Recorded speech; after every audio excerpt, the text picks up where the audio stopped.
So it's very important, since we see that agency problems are typically very large problems in organizations, and that they can bring along huge costs. Now, how does the organizational architecture of an organization looks like? Actually, you can see it as a three-legged stool. So these three systems actually make up the organizational architecture. So what do we have? We have a system that measures performance, then you have a system that rewards performance, and then another and a third system is used to partition decision rights. So these three systems make up the organizational structure. And it's very necessary or very important that these three systems are aligned and balanced and coordinated.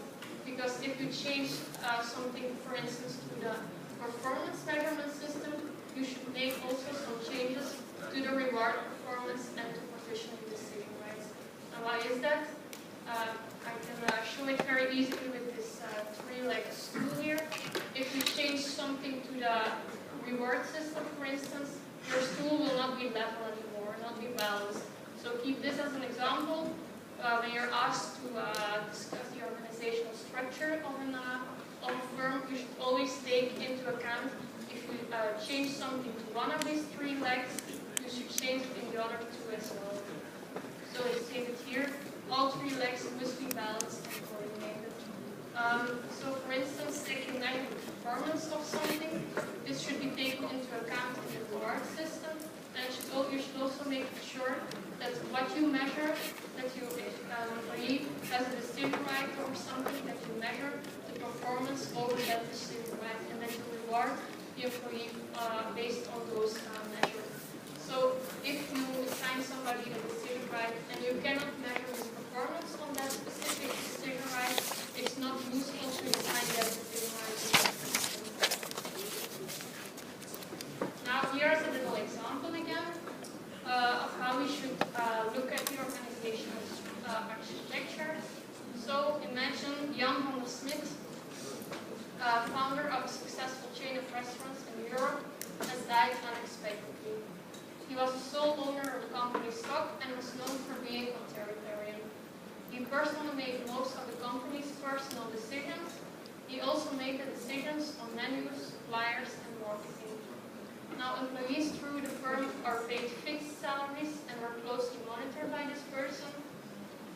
And Jan's son, Carl, spent his youth driving BMWs around Holland and Germany at high speeds.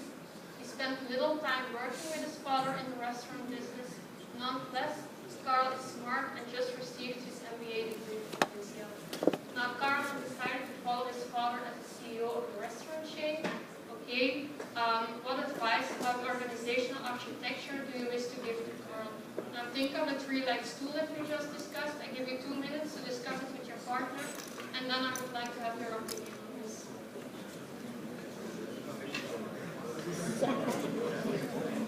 Anyone?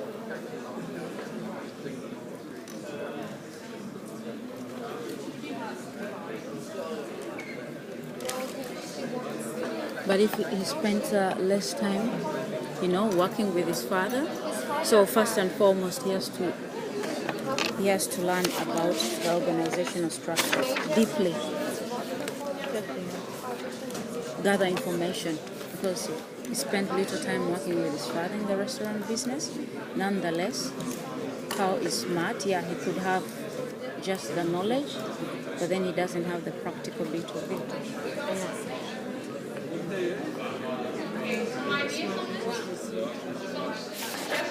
So to me, it would be better for him to work a little bit to get the hands-on information by spending some days working in the restaurants or getting information from the employees.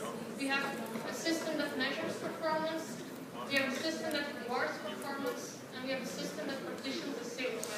And these three needs to be balanced and coordinated. So what would you suggest here? There clearly is a problem with organizational structure now, or with organizational architecture, I mean. What would you change here? What's the first thing that you would change if Carl becomes the owner of the restaurant? He made all the decisions, so Yeah, What's the big partition problem here? decision What's wrong rights. with the Yeah, father guys? What's the because father taking away from the firm everything, that all his the Everything. son does not have? they know Partition. Everything. yeah. Yeah, He all was the given knowledge. the obligation, the responsibility to make people different. So what is he taking basically? Knowledge. He's taking a large part of knowledge. Yeah. So a large part of knowledge is leaving the firm, and what needs to be done, as your colleague suggests here, we need to have a look at the decision rights. So we should partition them differently. Decision. So first of all, or in the beginning, we saw that Jan had all the decision rights to do everything. However, he also had a lot of knowledge, whereas the son does not have this knowledge. There are other people in this organization who have better knowledge as compared to the son, and who are these people? That are clearly Employees. employees. So what Employees. would be a suggestion here? That is to assign decision rights to the employees. Yeah. Okay, that's one leg of the stool that we changed that. What do we have to change as well? And how can we do that?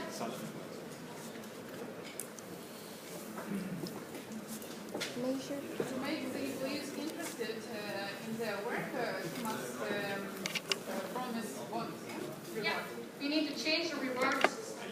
And based on that change in the reward system, we also should measure performance differently. So what can we do? We can reward employees for their performance, and then we can measure their performance. So we have a change in the partitioning of decision rights. So we partition decision rights to the employees. We also change the reward system, so we will reward them more on performance, so that they will have an incentive to perform well. Yeah, but it's like a very easy decision. Basically, you give a lot of money away. Your company was working before, so why you don't just hire an expert from a competitor who has also knowledge with the industry? Can you repeat? Yeah, basically, if you just give money away, it's not going to work in the long term. It's like a short-term decision. Why would you give away money in the long run? Yeah, because bonuses and automation else, those things are. Yeah, but wouldn't the firm be better off if you do it that way as compared to when Carl was deciding everything? Yeah, but maybe an outside expert from a competitor would be a better idea. Yeah, it's You also possible. give a market insight on this industry. It's Yeah, much better. it's possible as well. But given here, I guess it would be the best solution to give decision rights, since we saw just that decision rights and knowledge need to be linked. The suggestion here would be to assign decision rights to the person with a lot of information, has the knowledge. Those But of course, different suggestions are possible. But why don't you keep using Yeah, because Jan was making all the decisions. Gain the information is possible, and then Yeah, but then, of course, it depends. We don't have a lot of information. Database examples. but she is studying. That's why you have to write down the rights. You have to start them based on their decision rights. If they have no decision rights, you cannot word them for any decisions because we cannot take. But of course, you do not have a lot of information here. You don't know how much knowledge has gone and how they were rewarded before. So this is just a basic example to show that the best solution would be that knowledge and decision making are linked. But I do not, I fully agree that other solutions are possible as well. Even this example is Maybe we can discuss another example. Again, about organizational architecture. What do we have this time? Some of the electric generating plants of the Tennessee Valley Authority are powered by coal. Now, coal is purchased by a separate procurement division and is transferred to the plants for use. Now, plant managers often complain that the coal is below grade and causes problems within plant maintenance and efficiency. First of all, what might be causing this problem, and how would you change it, or which changes would you make to correct it? Some of the literature. So again, we have a problem with organizational architecture, and again, we want to discuss how we can adapt our three legs to decision making, reward system, and management. Some suggestions.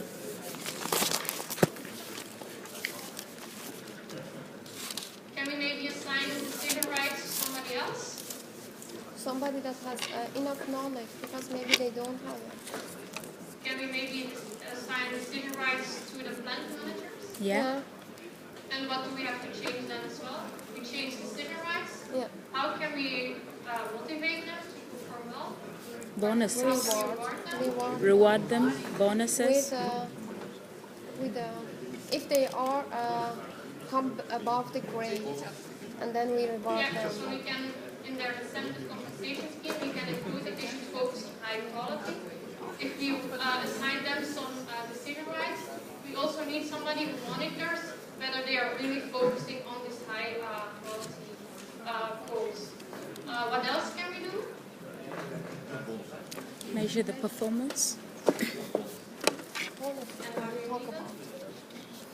by monitoring the performance of the For employees. instance, so what we can also do is to reward the purchase development, Department. the purchase procurement differently, the purchase division, I mean. We can incentivize them or reward them for focusing on quality. So now, clearly they have no incentives to focus on quality, but we can change the reward system and incentivize them to focus on quality. Now, we just discussed things like tools. So we have performance measurement, performance rewarding, and conditioning of decision rights. Please remember them very carefully. How can we measure performance? We have certain types of performance measurements. First of all, we have objective and subjective criteria. Other objective criteria that are verifiable and things that you can measure. Verifiable and observable measures. For example, production rates, sales, meeting budgets and schedules. Now, what's the difference with subjective criteria? Subjective criteria are actually not so hard to measure, so they are more. They are often not filled in or measured by an accountant. So, what are examples here? Helping each other, improving team spirit, innovation, etc. Now, what we also often see is that managers include both financial and non-financial measures in their reward systems. Financial measures are, for instance, profits, costs, revenues, inventory level, etc. And these are often measured by the firm's accountants. Now, on the other hand, non-financial measures are often self-reported. So that's a big difference between financial and non-financial measures. So financial measures are measured by the firm's accountants, whereas non-financial measures are often self-reported. And this makes them also more subjective. So financial measures are often very objective, whereas non-financial measures are often very subjective. What are examples of non-financial measures? So quality, tax, customer satisfaction, employee turnover, etc. Now, when we are measuring performance or developing the measurement performance system, what do we have to take into account? We have, first of all, we need to make a decision on the relative weights we place on each measure. So do we assign more weight to financial measures? Do we take more non-financial measures into account? Are these measures objective or subjective? So those are all things that we need to think about. Also, it's often costly to collect and measure or analyze measures. So you should take that into account as well. However, what we see is that the internal accounting system provides some of these measures. So you can check which measures are produced by the internal accounting system, and then you can put more costs or invest more costs in other measures that you think are important as well. Now, the reward and punishment performance. So firms are likely to reward good performance, but at the same time, if employees show bad behavior, they can also punish employees. So you can have both monetary or non-monetary rewards. So pecuniary rewards and non-pecuniary rewards. Example, monetary rewards are salaries, bonuses, retirement benefits, etc. You do not always have to reward your employees with monetary incentives. You can also give them non-monetary incentives, such as prestige job titles, reserved parking spaces,